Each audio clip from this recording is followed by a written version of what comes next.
Leah, how are you doing today? I'm good, thank you. How are you? I'm good. Thank you so much for coming here and having our session for today. Okay. So, as we mentioned in our previous session, you were beginning to tell me about your living situation and some issues and problems that you had around that. So, could you tell me I would love to hear more about that. Okay. So, what's going on with you now? Well, like I told you before, I live with my mom and dad, and I have two older brothers. I just turned 20. I'm going off to college. And my problem is with my parents. My brothers. In our culture, girls are treated so different than boys, and I've been raised so different than my brothers. You know, one of my brothers goes to college in California, and he comes just, holidays and things like that, and the other one goes to a community college here, and he's always, with friends and things like that. And I'm 20 now, and in college, and I can't even go to a study group without my mom asking me to FaceTime her and see where I am, who I'm with. These people are not from a good family. You shouldn't be there. It's 10 o'clock at night. But the study group doesn't finish until 11 o'clock, so what am I supposed to do? I make up excuses like, okay, I have to go home now, and it's just really annoying. And, I have lived this way for so long, like, it's embedded to me that this is just the way it is. I can't ask questions. I can't live my life how I feel as it's best for me to live it. Oh, wow. Okay, so it sounds to me like you are saying that your family situation and your parents are keeping you from exploring all your options in life. That's right. I have one option. You have one and option. That's to be just like my mom. Ah, okay. And I should be thankful to them that I can go to college, because she wasn't allowed to go to college. And how does that make you feel? Well, it makes me sad for her that she didn't have the opportunities that I have. And I know that she's lived a good life, but that's not how we live these days. So it makes me sad for me that I know that I could be so much more, and I could be better for my children. And I could do so much more. I could be amazing. And she wasn't given those opportunities, but her as a woman, she won't let me. She doesn't get it. And see, as you sit here and speak now, I noticed that while you talk, you shake your leg. Like, it seems like that you're feeling anxious or nervous. I feel like I'm feeling fear. Ah. Like when my mom and dad finds out, when they come and talk to you, because I know that that's going to be a part of it, that they're going to come here and we're going to talk together, I'm going to be in trouble. Because it's so much cultural things. You don't put your family problems out there, and I know how against this that they are, and they're going to feel like I'm betraying them just by coming and talking to you. Oh, wow. Okay. But I don't feel like there's another choice. What am I supposed to do? Okay. Well, okay. So have you tried discussing some of these issues with your mom and your dad? I've tried. Okay. And what happens? I'm being disrespectful, or my dad will say, don't talk to your mom like that, you're upsetting her, or it's not safe for you to go off and go to colleges elsewhere,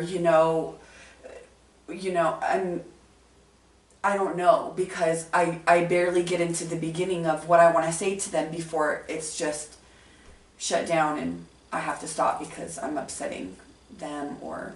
Okay. So, so it sounds to me like you're saying that your parents are not going to listen to you. If you try to talk to them about this, they're not going to listen to you, or they feel like you're being offensive to them. Yes. And they just want you to obey them. Yes. Basically. And in one of our previous sessions, I remember you mentioned that your religion requires you to obey your parents, Yes. right? So your religion, is that something that's very important to you? Yes, of course. And our religion is very structured on how we live our life. But I feel like my parents have a different understanding of our religion, I think it becomes more cultural than actually what it says in the religion. You know what I mean? Yes. And so it sounds to me like, so are you, from what it sounds like, there's a disconnect between the culture and the religion, and you see things a little bit differently than your parents' views. Yes. I feel like I can be a Muslim. I can be a strong, independent Muslim girl and still live and obey the rules of our faith and still be my own independent person. Okay. I don't feel as though that I absolutely have to have a man ruling over me. Like I leave my father's house and I go straight to my husband's house and then abide by his rules. Okay. So the idea of going right from your father's house to your parents' house, like express to me exactly how that makes you feel. Like what emotions do you feel? It makes me feel like I don't have a brain. Like my parents think that my brothers have more sense and capability of making their own decisions in this life. By the way, let me just say, I am much more successful and a better Muslim, make better grades. I'm doing much more than my brothers are doing. Yes. But for some reason, I'm unable to have the same trust and respect earned from my parents, and yes, they just think I'm not able to do these things. Yes, and I mean, from our sessions and our relationship that we've developed in the last sessions, I can tell that you're a very capable and intelligent woman. Thank you. So today I want to do a technique with you here, because you're expressing to me that you can't express, you want to tell your parents something, but you don't feel like that you have the words to say to them, and when you do try to say it, it just comes out as disrespectful, correct? Yes. So we're going to do the empty chair technique. Here we have a chair, and in this chair we are going to pretend that this chair is your mother. Oh gosh. Because you've told me before, and as you said today, Okay. that your mom is the main one who it's hard to I'm talk already to. afraid. Okay.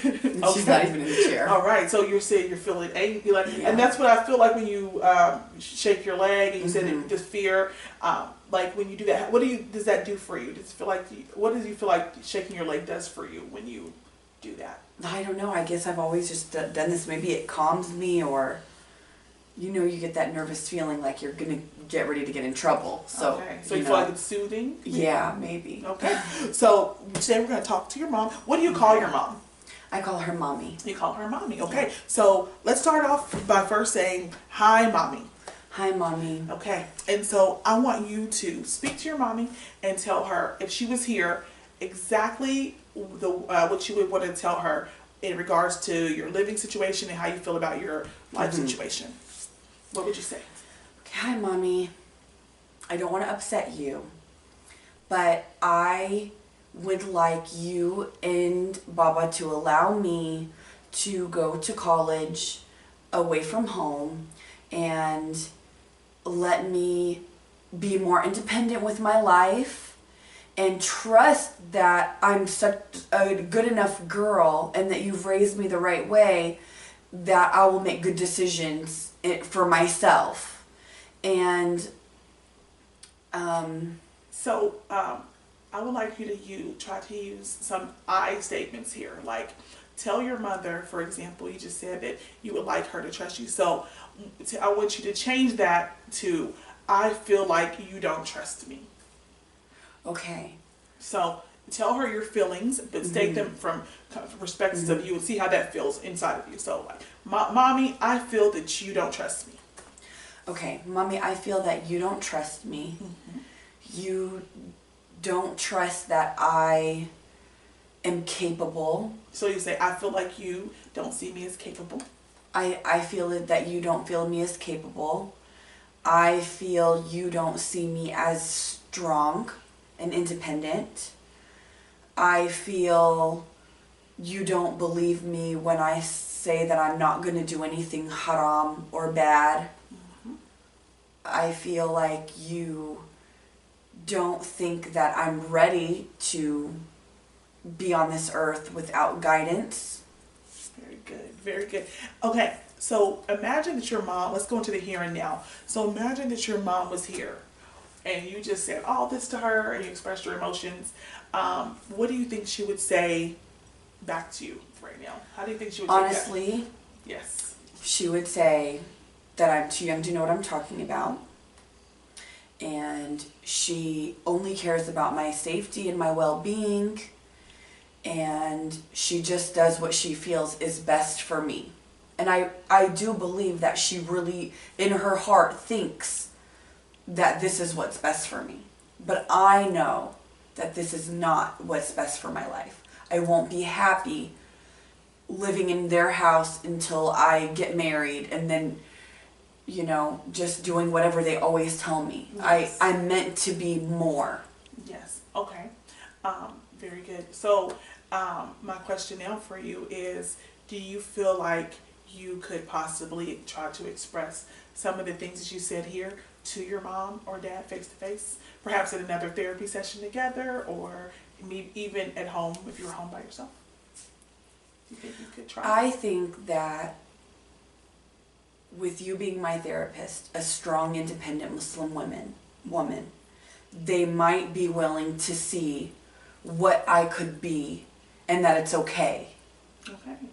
But I need your help No. because they're gonna send me to my room. Okay. So, so how about that? Let's work together to make a goal for this therapy session. For before you come to the next therapy session, as far as making a step towards. So tell me, what do you think that you could, a small step that you might be able to do, as far as expressing yourself to your parents between now and next week, next session? Do you think that you could possibly say any of these things that you just said? Yeah, I have to say it delicately because I don't want to upset my mom, but I think that I'll tell her that I want to go to college away from home. Okay. And that it's a really good opportunity for me, and I want to try to explain to her that I feel bad that she didn't have this for her life, and if she could just see how much I want it, then maybe she could understand me a little bit more. Yeah. So it sounds and let to me go. that you just really want her to understand you and to give you a chance. Give me a chance. Mm-hmm. So have you thought about? So my advice for you is to, I'd say take baby steps, because like you said, there's fear there, so we don't want to overstep. There's fear, but maybe try before our next session, or we could just wait till the session when she comes. But you could try to express to her that you feel that you're independent enough, that she's taught you enough, and like you could talk to her based on your own, basically praising her, like, you've raised me well enough to allow me to go out into the world and do, you know, be dependent based on what she's already taught you. Yeah. Like maybe you could try that. Okay. If you feel, but if you don't feel comfortable, we could have a few more sessions and try to have her come in here first before you do that.